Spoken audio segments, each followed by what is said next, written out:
Underwriting deals is such a major pain point for people. Most don't want to do it, and the people that are good at it are few and far between. That is why after 6 years of being in the industry and buying over 1,200 apartments, using my best-selling multifamily deal analyzer, I created Real Estate Lab, a full suite acquisition software for multifamily investors. We have built a product that helps investors automate their acquisitions and close more deals, all in a cloud-based platform.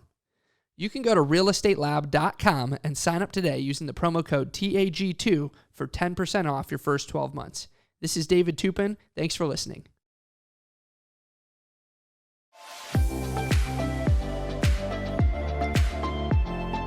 Welcome to The Apartment Gurus, where twice a week, host Tate Siemer brings you deep dive interviews with the wisest gurus in the apartment investing industry. These experts are sure to create game-changing value and inspiration designed to catapult your business to the next level. Be sure to reach out to Tate at www.investwithgreenlight.com for access to his investor portal and Calendly link. And now, here is Tate Siemer and the Apartment Gurus. Welcome, everybody, back. Another episode of the Apartment Gurus podcast is coming at you right now, and coming to you from snowy. And we just had our first snow here in Utah, which is always very exciting for us skiers. We got like something like 1.5 feet of snow up in the mountains, and it's that time of year where I go from recreating in the desert to other things, and actually about to head off to Mexico for a month to go do some surfing and working remotely. So I'm really excited about that, but super excited about today's show, guys. And I think this is going to just add a lot of value to you. We have a lot of different kinds of gurus on the show that bless us with their knowledge and their experience and their wisdom. And we don't often have somebody from the construction industry, the construction side of things on the show. And today we're lucky enough to have Josu'e Velney on the show with me. Josu'e is a contractor, building basically construction manager, and owns Velney. Is it Velney Construction, Josu'e? No, Velney Development. Velney Development, thank you. And is coming to us from Boston, which, as many of you know, is a very expensive real estate market. So Josu'e's figured out how to make it work there, and especially in the development space. So Josu'e is the founder and CEO of Velney Development, as we mentioned. He served 5 years in the Marines, guys, and during that time, he was deployed 3 times. After returning home from deployment, Josu'e served his community as a firefighter and a lieutenant for 12 years. So some really great hands-on life experience there. Today, he's a full-time real estate developer, and he's a licensed home improvement contractor in GC. He's an expert at assessing the rehab necessary to bring a project to current market value and building projects from the ground up. So really, most of these projects that we look at doing, my company and many listeners are value add projects. And most of the time that infers some sort of physical improvement, right? Like capital expenditure. And in our case, we've done 7 different communities, and 6 of them, we've gone in and remodeled all of the units and repositioned the property by raising rents in accordance with market rates. And that's really what Josu'e specializes in, is that side of things. And let me tell you something, if you pick a great construction manager for your project, there's so many things that makes up for. And conversely, if you pick the wrong construction manager for your project, things can get very ugly and not go the way that you want them to, and can really ruin a project, can really torpedo a project. So with that lengthy intro, Josu'e, welcome to the show. I'm super stoked to have you, and welcome to the Apartment Gurus. Yeah, thank you for having me. You're welcome. You're welcome. So, as your leadership skills, they were honed in the military, and as a lieutenant in the fire department. I'm curious about that story, how it kind of morphed into your real estate story, and how your military days and your firefighting days kind of informed what you're doing these days. Yeah, great question. Like you said, I did 5 years in the Marine Corps, 5 years, and that was 2 combat tours in Iraq. My first tour, I was a machine gunner. We were looking for terrorists, and we were looking for IEDs, improvised explosives. And with that, it's very similar to what we're doing as real estate investors, right? I'm searching around, looking at the dirt, looking for IEDs that might be in the ground. And now I'm looking for real estate. I'm looking for opportunity. So that has a real connection. And what I was able to do is find some of those connections that I was learning in the military to help me brand my company and grow my company to where it is today. Most people don't know this, but the Marine Corps actually gets funded from the Department of the Navy. So we don't get as much funding as everybody else. So we have to learn to be resourceful. And that is one of the core values of my company. And that's how I've always looked to build my company. In Boston, it's a very expensive market. We have a lot of people that have deeper pockets than I do, but what they don't have is that creativeness, that looking at assets and say, how do I look at it differently to create that value? I'll give you some great examples. Is we have one project. It was currently a 2-family, and we got to end up getting it zoned for 7 units, and that was going through zoning. So we created over 600,000 just in value just from rezoning it through the process. Yeah. Other times, I purchased 2 units and currently still going through zoning with that. And we're proposing 3 more units on there. So we're adding that value. Mm-hmm. And so that's really been the focus, and just really getting the discipline and niching down on what we do. For example, I used to have 30 units out in Springfield, Mass, and then realize, I need to really focus in one location. So I'm only in Boston now. Mm-hmm. I only purchase property 6 miles from my front door. That's it. I like that. That's it. Like that. Yeah. Because I want to be my own comp. Yeah. Right. That's right. Yeah. When you create your own comparable property, as far as appraisals go, you have a lot more control over the value of your both properties, really, at the end of the day. So, that's super exciting. Let me just dig a little deeper though on your real estate story. How did you get into real estate? What was the inspiration or the kind of the catalyst how were you introduced to real estate? And was it something you always had on the radar? No, absolutely not. So after my 5 years in the Marine Corps, I came home.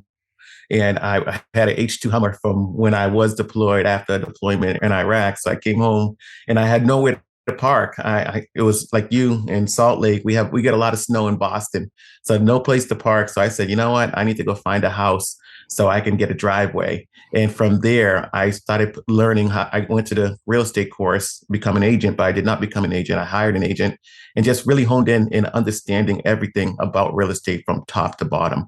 And going to first-time home buyers classes, going to making things up like, hey, I want to go see 10 open houses per weekend. That was my quota. And through that repetition, I got very good at it. And talking to other people and then putting all the pieces together. And what I mean by that is my first purchase, I bought it for $450,000. Today it's worth over 1.1. But the creative part, what I was able to do is at the time, the sitting president, Barack Obama, was giving veterans another year to get $8,000 tax credit back. And the city of Somerville, where I purchased the property, was given $5,000 towards the closing. My closing was delayed, so I convinced the lender to give me $5,000 towards also my closing. So long story short, I purchased this property with $2,750 down, and that property rents out for over $5,300 today. Beautiful. That's such a great story. So let me make sure I got this straight. became interested in real estate because you had a Hummer and you didn't have a driveway. You needed a driveway for your Hummer. So you went out and learned everything there was to learn about real estate. Is that basically accurate? Yes, that's correct. So when I was in the Marine Corps, I was selected for the Marine Corps SWAT team very early on. And I had a SWAT commander, and he believed that we eat, breathe, sleep, train Marine Corps SWAT. So that gave me the mindset, like, if I'm going to be all in, if this is my goal, I have to do everything in my power to become better at this, especially like some of your viewers will probably starting at a disadvantage because there's people that's been in the industry 20, 30, 50 years in the industry. We gotta catch up. How do you catch up? Is you got to give it 110% of your efforts. Yeah. Wow.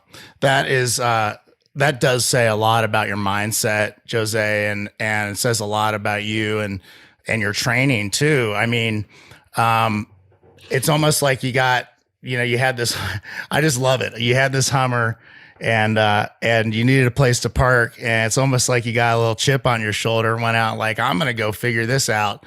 Not only am I going to figure out a place for me to park, but I'm going to figure out a place for all my renters to park and everything else.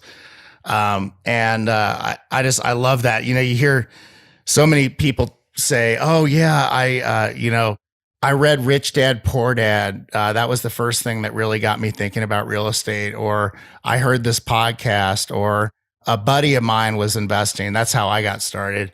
A friend of mine was investing in real estate, and I went to the class that he was attending. But you don't hear about somebody just getting motivated by his own needs necessarily and going out and really figuring out the whole industry, which,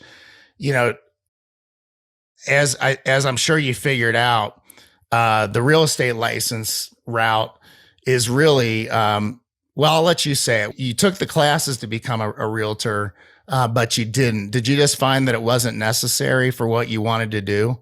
No, at the time I figured I was only going to buy one, right? But I actually really enjoyed the process, and I wanted to repeat the process. So I wanted to continue to improve. Years later, I did get my real estate license. I did become a real estate broker. And part of the reason why I got my real estate license is because I wanted to work with the property management that was managing my 30 units out in Springfield, because they had 700 units. And I said, I want to learn their systems. I want to learn their processes. I want to be able to look on MLS and not have to reach out to an agent to tell me to analyze deals for me. I wanted to have full control of my destiny. Yeah, I love that.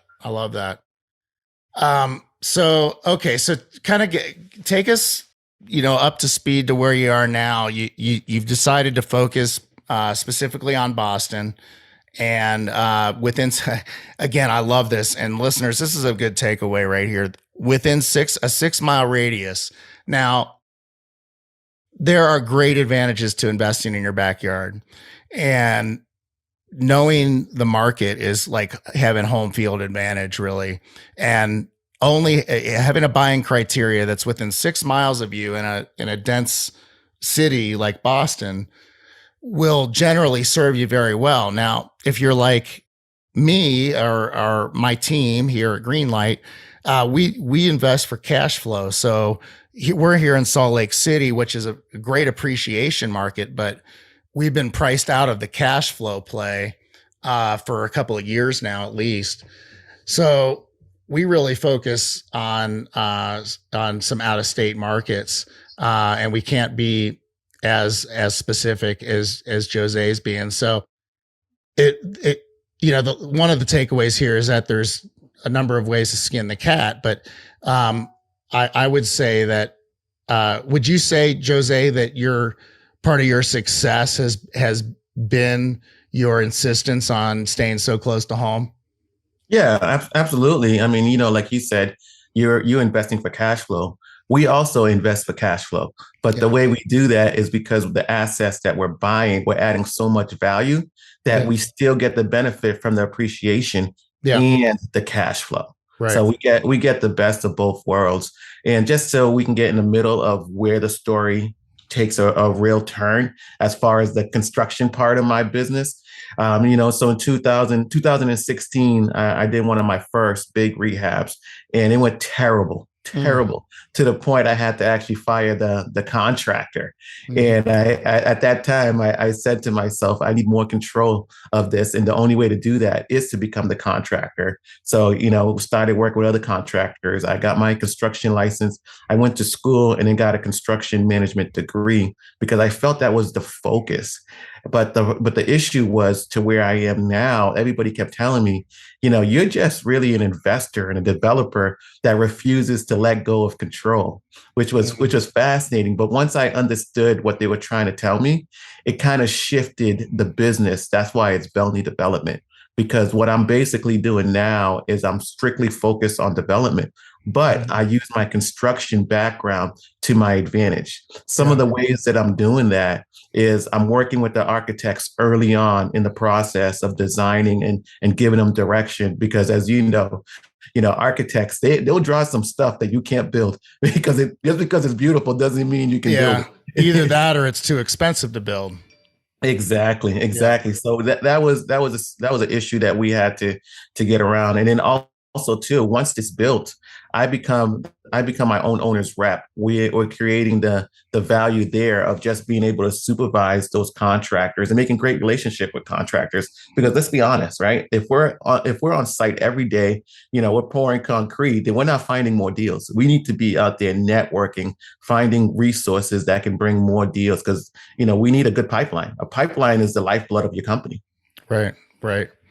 Yeah. So are you able to build new in Boston for less than what you can buy existing for? I think since the market has changed with the interest rates and the cost of construction, that would be accurate. Yeah. And I mean, land is obviously very expensive there, I would think, but it's still it reminds me a little bit of like Austin, Texas, where some buddies of mine are doing development, and San Antonio, even, like, it costs less to build per unit than it costs to buy existing and fix up per unit. And there's a lot of risk mitigation in building new, in that you and especially the way Josue's doing it, you become your own comp. So the rent level, for instance, that you're going to get, the basic expense ratio that property is going to operate at. Your basic cost to build. And so it's a lot, there's aspects of it that are easier to underwrite and also risk mitigated, in my opinion, from the existing model. That said, we have, at Greenlight, we have not done any new construction. We've done back in the day, we did single family construction, but we haven't done any multifamily construction. And it's really just a matter of picking a lane and staying in it. For us, at least at this point, we're laser focused on our current model. But Josue's got a very a different model, a different approach. But basically, at the end of the day, it's all aimed at the same thing, which is adding value to an existing property through improvement. And sometimes that improvement can be on paper, such as getting something rezoned like Josu'e did, or it can be an actual physical improvement, like actually building the units, or remodeling, or in Josue's case, he's taken a piece of raw land, getting it zoned for, you said you're working on a 250 unit right now? 230. 230. Yeah. I mean, that's big time. So tell us a little bit about that one. Yeah. So we're just in the beginning process of now going through zoning. It's going to be 230. It's currently existing occupancy right now is a warehouse, and we're going to change it into building 230 apartments, no commercial. Yeah. Very cool. So it's an existing warehouse? Correct. It's an Yeah. existing warehouse, so we have to go through zoning. It's about a little bit over, roughly around 2 acres. So we have to go through the zoning through the city to get it approved. But one thing I want to talk about that you hit on is why we like new construction and Yeah. building is Yeah. because the capex is so much lower, right? We already know that we're not going to have this issue for the next 8 years or 10 years. Right. That's very helpful for us. And people like new, people like safe people. So your inventory, you're gonna have less vacancy. Less Yeah. vacancy means more profitability, and Right. we like that aspect of it. We see there's a lot of value into it, and there's no wrong way to do anything as long as you focus on becoming the best at that one thing. You really have to hone in on your niche. Yeah. One great book that I have read and through my real estate that changed my whole real estate understanding and vision was The Pumpkin Plan. I was doing a little bit of development, a little bit of construction.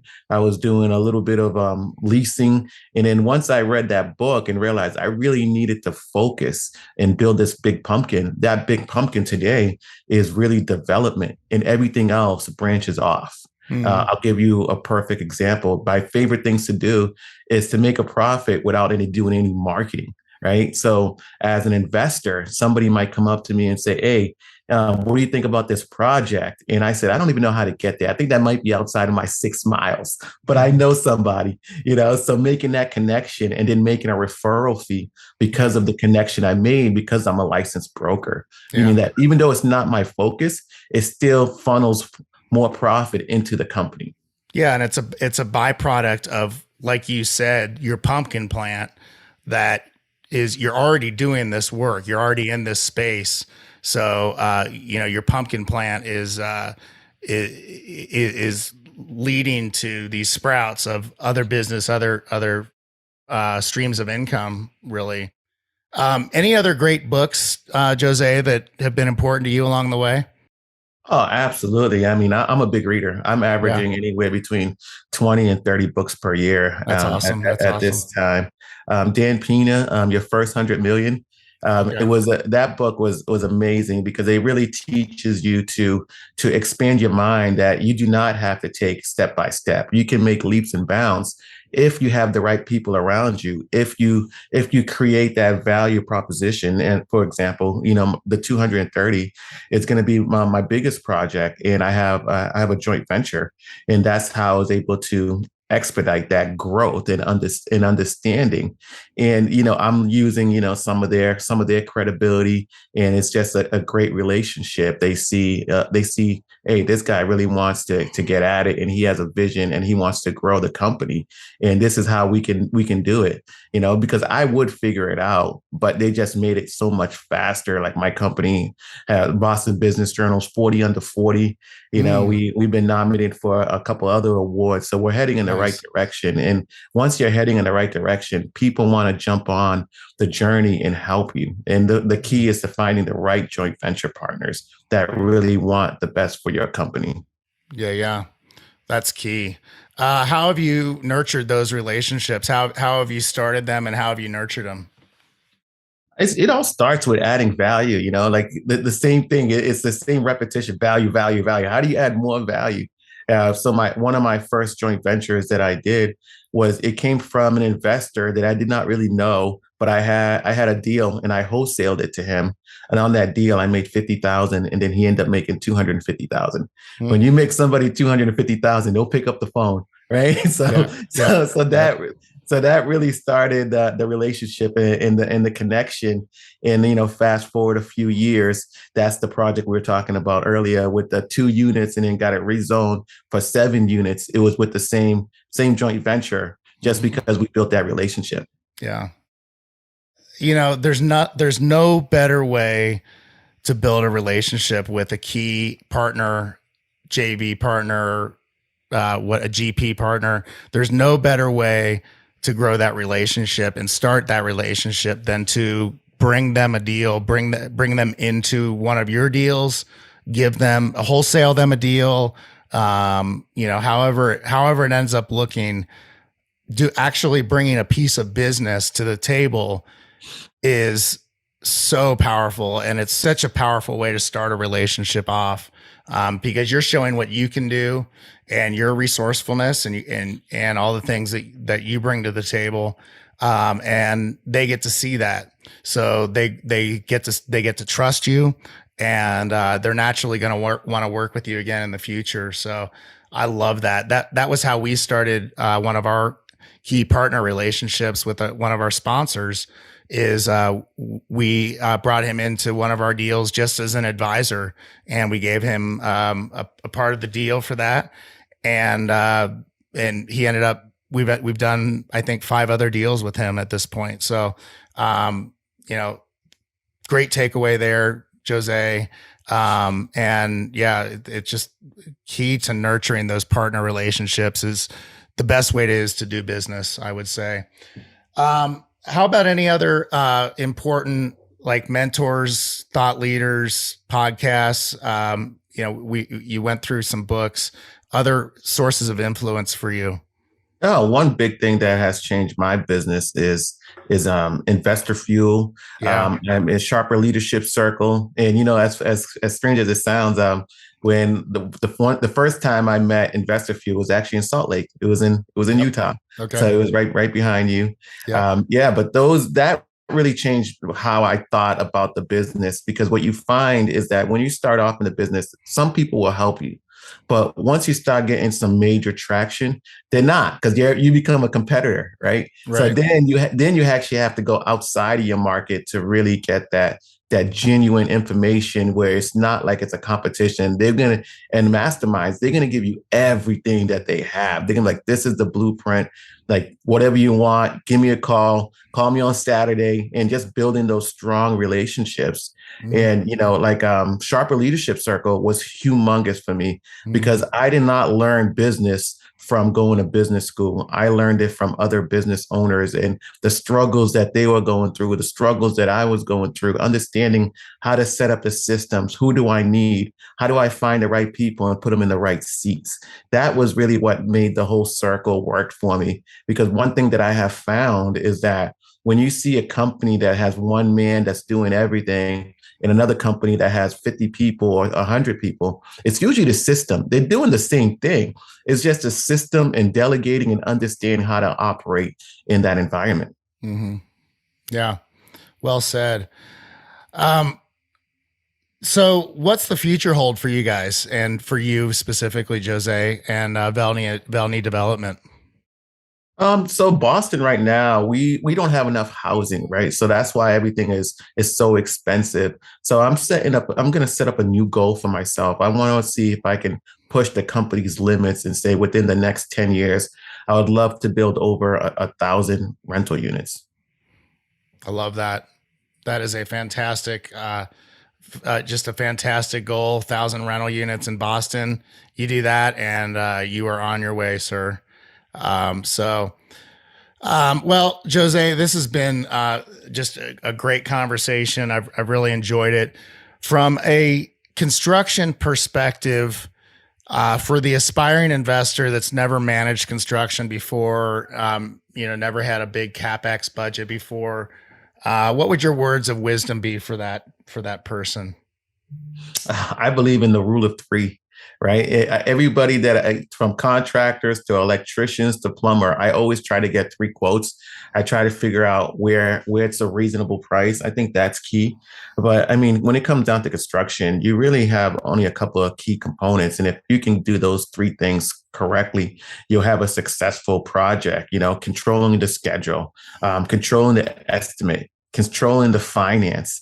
But I think, so those go without saying, but I think what people always don't realize or don't understand is the relationship and being like understanding people, right? Mm-hmm. As a contractor or as a developer, you don't want your contractors to feel that you're holding money back and like they become your bank, right? Treat them right. You pay them on time, and they will bend over backwards for you, and that just builds that relationship. I had I had contractors that, I said, hey, meet me on Monday, and I go by the site. They're there on Saturday, and they're creating their stock list because they know once they get the project done or get their HVAC done that they're getting paid. And building that relationship really helps with the schedule, because especially with the high interest rates that we have now, you have to keep that schedule tight. You don't have an option, because you're just going to be bleeding money if you go over schedule, right, or over budget.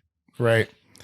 Yeah. And I would just say get the very best you can get. And when you're getting bids, don't go with your cheapest bid. Don't necessarily go with your most expensive bid. But let me tell you, in this business, especially in this aspect of the business, you truly get what you pay for. If you want a pro that's getting stuff done on time and under budget, you're going to have to hire a good one, and they cost money. So be prepared for that, and don't bargain shop this part of the business is my words of wisdom for you guys out there. Well, Jose, thank you so much for being on the show. I think you added a ton of value to the listeners and to myself, and really appreciate it. Wish you all the best in what you're doing. What is the best way for listeners to reach you? I know we've got Velney, VelneyDevelopment.com is a great resource. Is that really the best place for listeners to go? Also on Instagram, it's just my first name and last name, and I'm sure you put it in the show notes. Yep. Velney. Yeah. So, and for those of you listening, Jose is spelled JOSUE apostrophe VELNEY. So Josu'e Velney, and check him out on Instagram. Check out Velney, VELNEY development.com. And you can learn all about what Jose is up to there and how he's getting it done there in the metropolis of Boston. So Jose, thanks again. It's been a pleasure. You're welcome. Thank you for having me. Yeah, you're welcome. And listeners, thank you. Love you guys. Appreciate you so much. And we're doing, again, two of these a week. So we come at you every few days and just trying to get as much value out there for you as we can to help you really propel your business to the next level. So with that, thanks again, listeners. And thank you, Jose. We'll see you on the next episode of the Apartment Gurus. Little slip there. The show used to be called the Apartment Guys. Now we're the Apartment Gurus.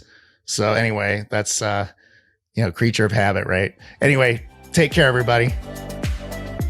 This has been the Apartment Gurus with Tate Siemer. If you enjoyed this episode, be sure to subscribe and leave a rating and review on your favorite podcast platform. To contact Tate, go to www.investwithgreenlight.com for access to his investor portal and Calendly link. He loves to hear from you and thanks you for being a valued listener.